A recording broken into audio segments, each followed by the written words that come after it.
a little bit deeper. I know you're thinking, we already have routing. But this is going to answer Ashia's question from yesterday when she was talking about keeping everything in one giant file. And we said, I don't know, we'll talk about that tomorrow. So let's discuss, right? So some of the negatives, right? Why would we want to split up our code? Yeah, Rafid. Easier to read. It's easier to read. Okay. What else? Yeah, Dwakamasa. For debugging purposes, sure. Valor? File size restrictions. Hmm? File size restrictions. Okay, maybe file size restrictions. Yeah, sure. What else?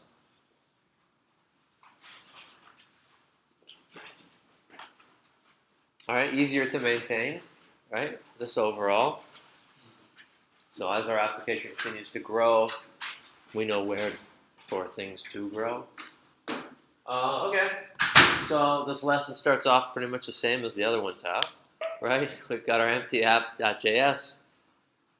So someone give me some steps. Yeah, Danny. We gotta create a package JSON. Okay. So we'll do npm init. I'm hitting the wrong keys. Oh, just by the way, I have a cold, and my legs are super sore, so I'm walking kind of funny and not feeling that great. I know I was a little cranky yesterday. I don't know if anybody noticed, but that's because I'm getting a cold. Sorry about that if you found me cranky. I don't feel cranky right now, but I definitely feel like tired. Okay, so we've got our package JSON. What else do we need?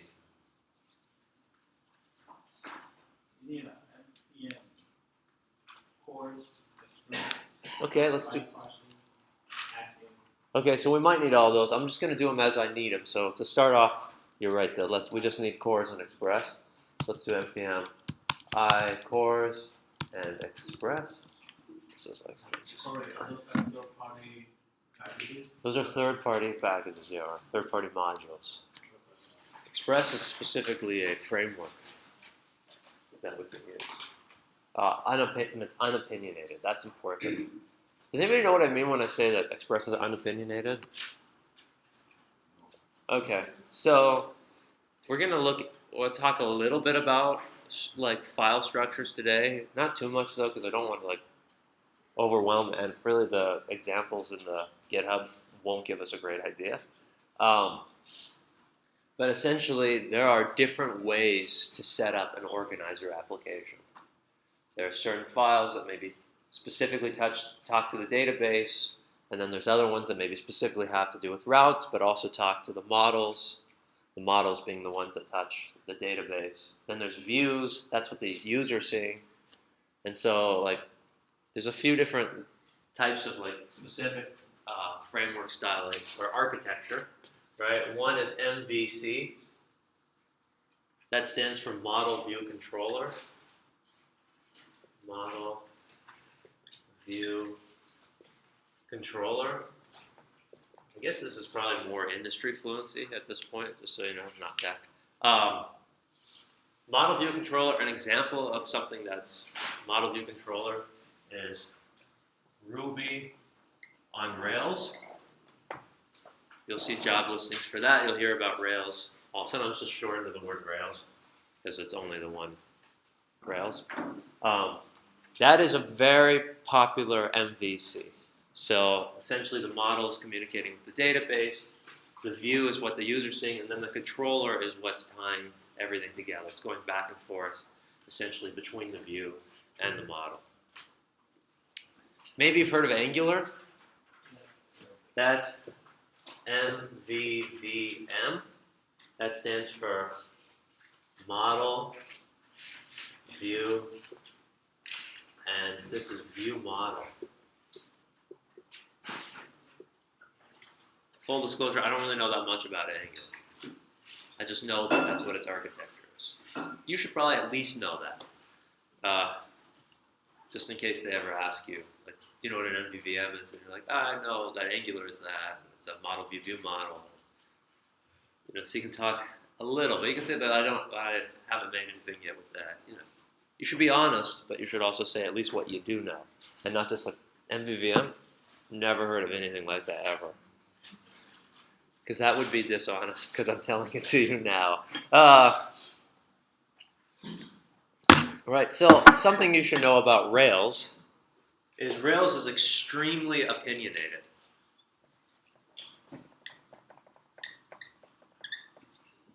That means every Rails application has to have essentially the exact same type of structure. The file names and the capitalization of those and the way they're written have to all be this exact way. Nothing is up to you to decide the architecture. If you decide to build something in Rails, it is a Rails app. Like, it's going to be how it's set to be within the documentation. There's no... So the good things about that, right, is there's a lot of scaffolding things that can generate a lot of your app for you. So when you're working with Ruby on Rails, you can build an app pretty quick. And we'll be able to build things quick as well. But a lot of startups have Ruby on Rails. They have Node and Express too. That's gained a lot of popularity. But this was, I think, first. So it was more popular then. Although it's still very popular. Don't worry, like, you don't have to know everything, right? Like, it's okay to only know Node and Express and React at the end of this. That's fine. And there's plenty of jobs on both ends. One of the benefits is also, like, if I wrote a Rails app, and my friend wrote a Rails app, we could easily swap computers and pretty much know where every file belongs is in each other's application. If I want to find their user model, I know exactly where to go. It's in their app config users specific. Like, it's very specific, right? That isn't opinionated. If it's not, like, if you use everything, like, every file name is like lowercase, snake case. For the models, they have to be plural. If they're not, your app just doesn't run. It will not run if you don't name something correctly in Rails. Express is unopinionated. You can do a lot of different architectures with Express, but it's up to you. You're allowed to architect your own application. So it doesn't have to necessarily be MVC, although it's popular, right? It doesn't have to be this. It doesn't have to be that. You can decide that you want to capitalize the first letters of your files. You can decide to not do that. You could decide to do snake case. You could decide to do camel case or proud camel. Like, you can still run your application, right? That's not a very opinionated framework. So they both have their positives and negatives, right? Express is a bit more flexible.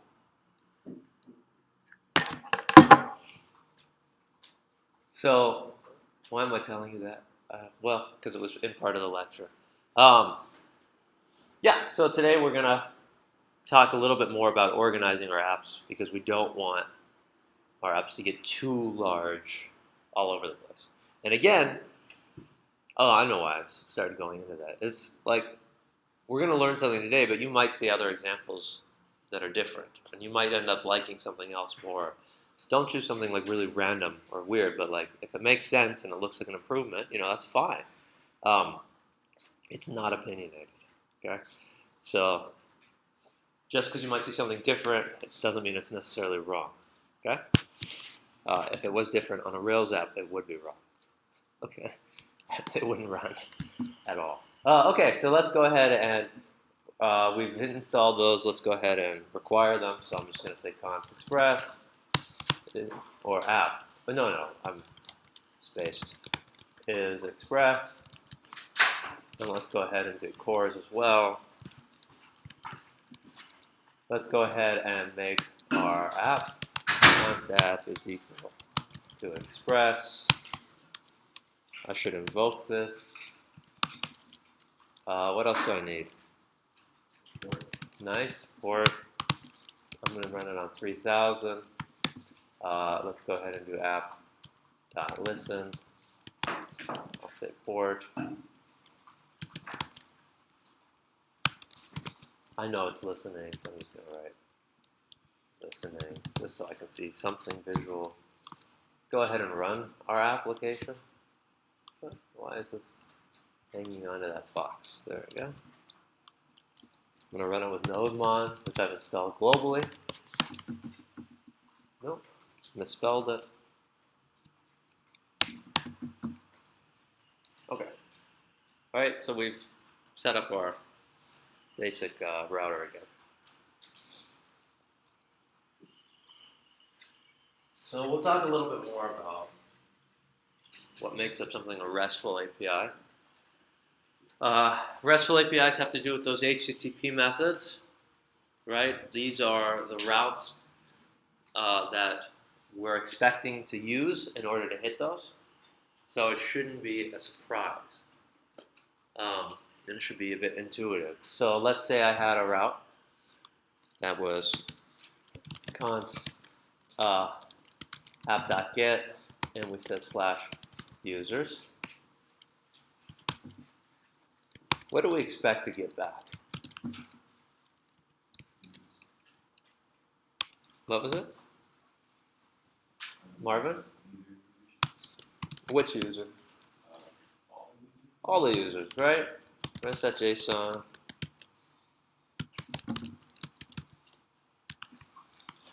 Right, I'm not actually going to code out like an object or anything for this example. What's it complaining about? Thank you.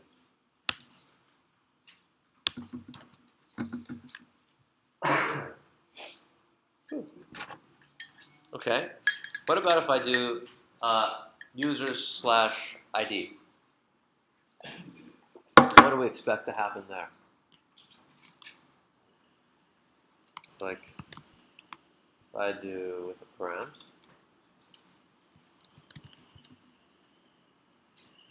what would we expect to get back in here?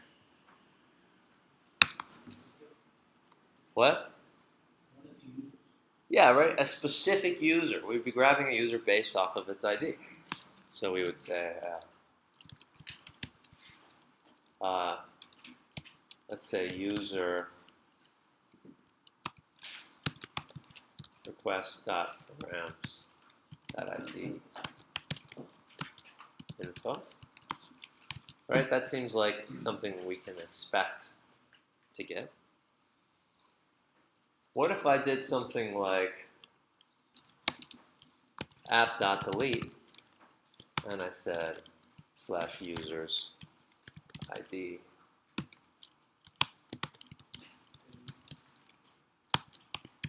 What would we expect to get back there? Or what do we expect to happen? Yeah, Henry? Yeah, delete a specific user, right? These are, I'm building a RESTful API. These should become essentially eventually intuitive. So I'll say res.json, deleted user request.params.id, right? How would I want to create a new user? Anything? App? Post. Right? And now the RESTful API is probably just /users. Some people will use /users/new. But let's go ahead and do our request and response. I can shrink this down. I don't need this anymore. And we will say, bless you. You're welcome. We'll say,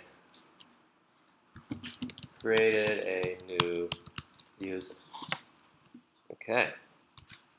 Any questions so far? Right, we're setting up these RESTful routes where there are all these different HTTP methods for us to do things. I could continue. I could probably do a patch and a put. Right, those would take in an ID as well. But I think this is enough of those examples. So let's say I also have a posts, a post route to my app. Right, we're making Reddit. I don't know. Right, so a user has many posts. A post belongs to a user, essentially. Right. Okay, so let's go ahead and make a get all posts app. So we'll say /app.get. This is going to be /posts. Request response. What do we expect we're going to get?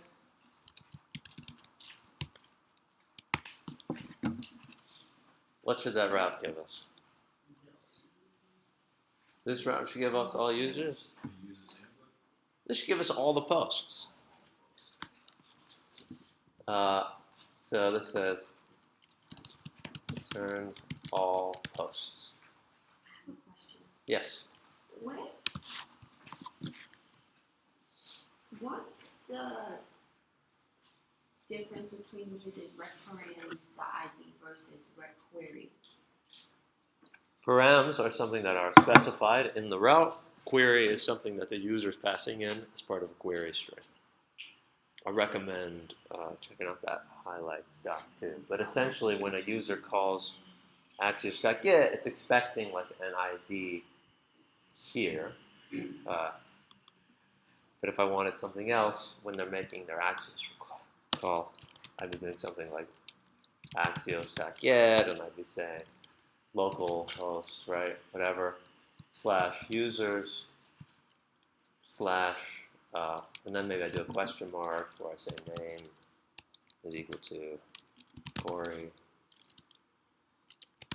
age is equal to 100, right? That's a query string.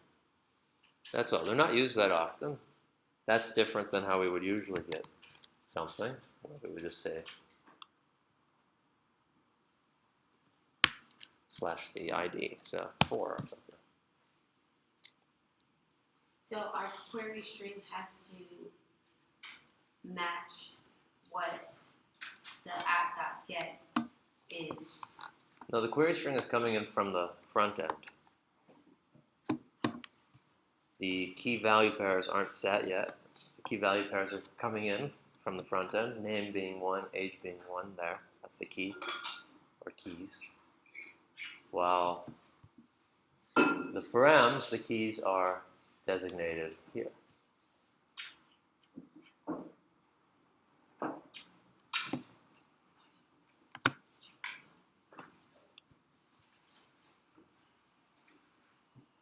All right, keep going. Okay, so we've got our posts there. Let's go ahead and grab a specific post. So we'll say app.get. How should I grab a specific post? Deja.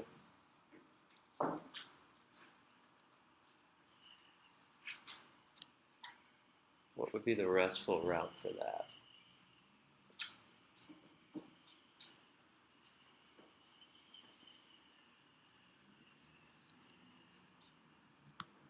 So we've got one, what? Okay.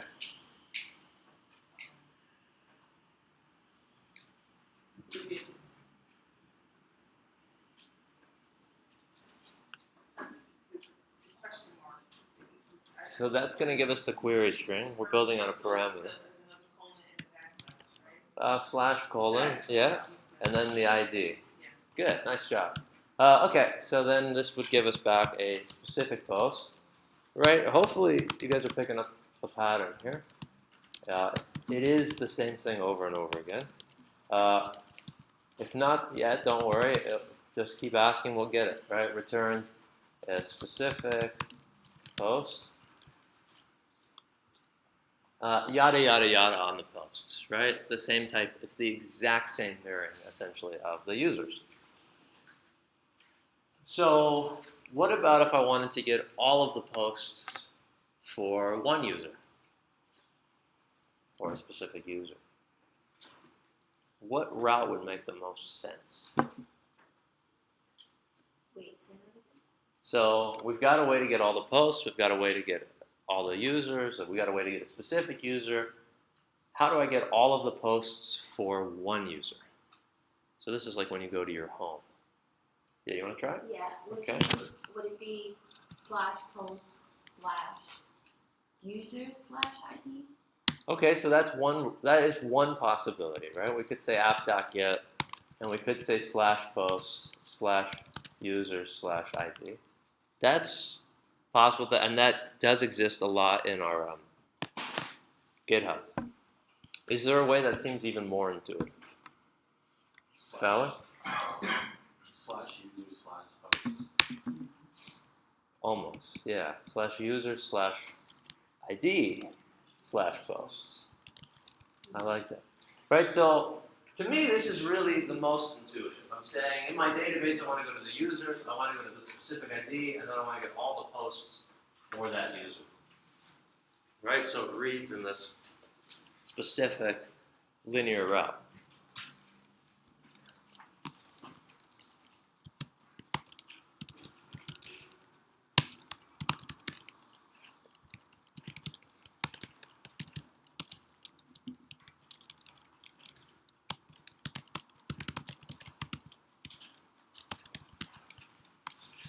Okay.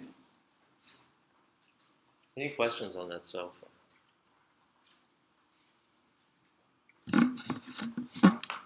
Okay. So our file is getting long, right? This is going to get hard to manage very soon. It all looks, yeah, and it does look the same because it's very pattern driven. So let's separate this out a bit. So first thing I'm going to do here is I'm going to create a new folder, and I'm going to call this, let's just say, I'm going to really organize, and I'm going to say routes.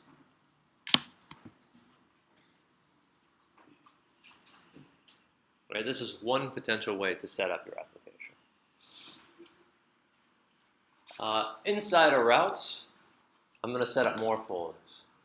I'm going to set up folders for each type of routes that I have. So I have user routes. So I'm going to say users. Did that do that or not? What? It's in there? Okay. I'm going to set up another folder in there. Why is it doing this? And I will set up a post. In routes, right? What? In routes or Inside of routes. That's out of routes. I don't know how to open and close this stuff. when it's down, then it's open. Where? Right. So now this is where you add the. I know. Yeah. Yeah. Now Is anybody else not getting this? mine is exactly the same. Mine's the same. Yeah, Isaiah. And drag it out, and it's gonna actually move it to your main program, and then drag it back into routes. Yeah, you have users selected, so it's dragging into users. Yeah. Yeah, so. See, post is inside of users, so you have to drag users. Okay. So now I've got nothing in routes, right? Yeah. Now select groups, because you have users selected. Now drag it post. All right. That was weird. That was very obnoxious. Nice job, Isaiah. Okay. Well, whatever. Okay. So now we've got this. So now I'm going to create files in each of these. Oh, God willing.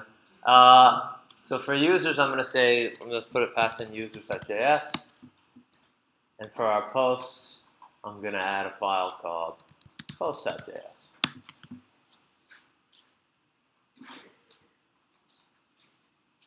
Right, so this is going to be the kind of architecture of my app. So looking at our users before in our app, our user routes, what's something that we notice?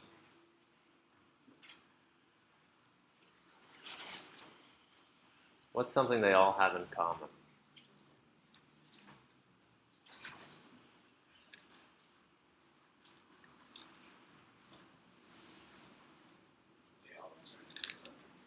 Yeah, they all return to JSON, sure. What about the routes? They all start with users, right? It's no trick question here, right? They all start with users.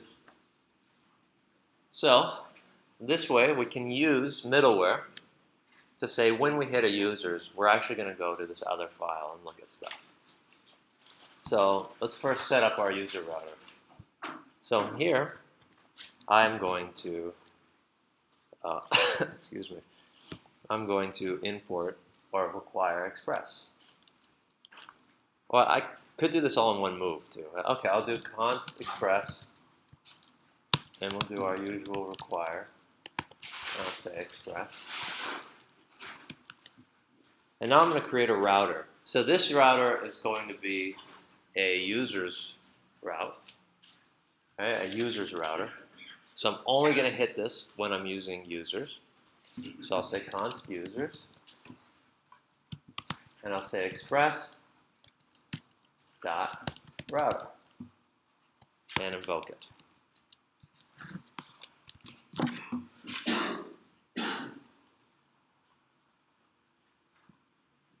If you're wondering, I'm fairly certain that we can combine this into one line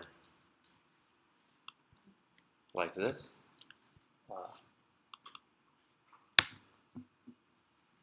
And then we wouldn't need that. You'll see them both ways.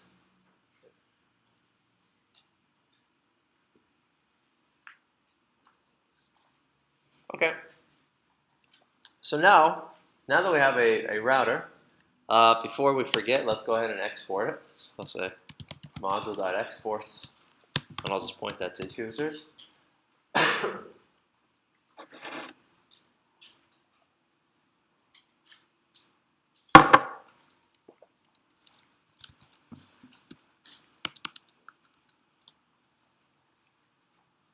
Okay, and so now I'm going to pretend like I'm already at /users. Okay, so if I'm already at /users, let's just pretend it's there. I can say app dot users dot get. What would be my all route? Semicolon ID. That would be a specific user. The backslash. Just the slash, right? Right, because I'm pretending that there's already a /users in front of this. Because I wouldn't be in this file if there wasn't. And then I'll do my request response.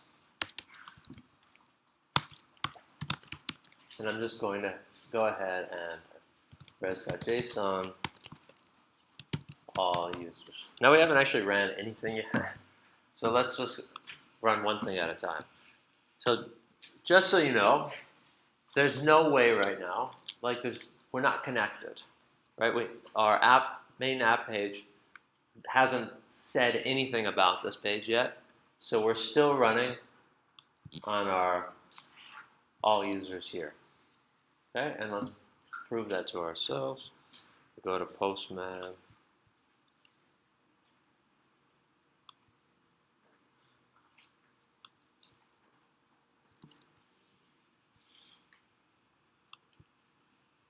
So I will say all users here, I'll hit send, and we get all users info. Now if we want to, instead of going to this route here, we want to go to our other routes that we just made, the user router, we have to clarify that. So what we could do a require here, that's possible. I can also go ahead and make another variable. So I'll say up here, I'll say const users router, and I will require, oops, and I have to put in the relative path to that. So how do I get in there? /routes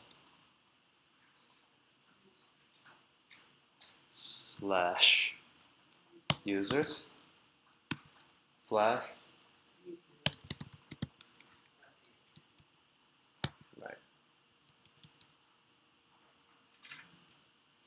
Oops. Right. That's the relative path there. Okay. So now I have this users router. And so if I want to use this, I'm going to use that router as like a middleware. So at the top here, I'm going to say app.use, And whenever we go to /users, I want to go to our users router.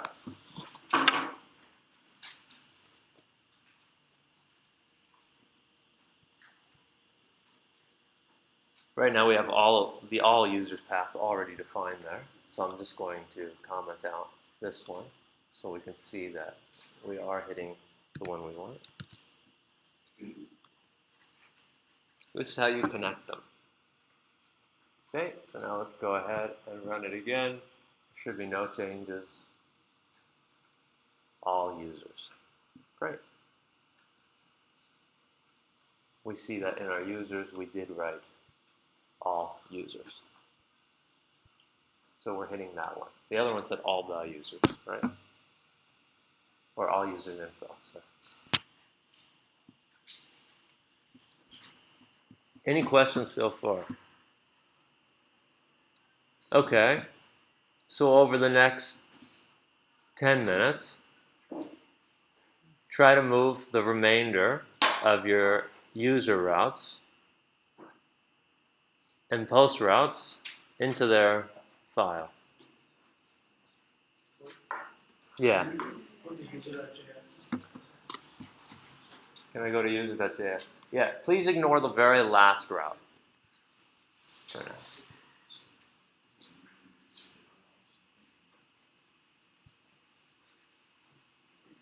Okay? So start transferring them over.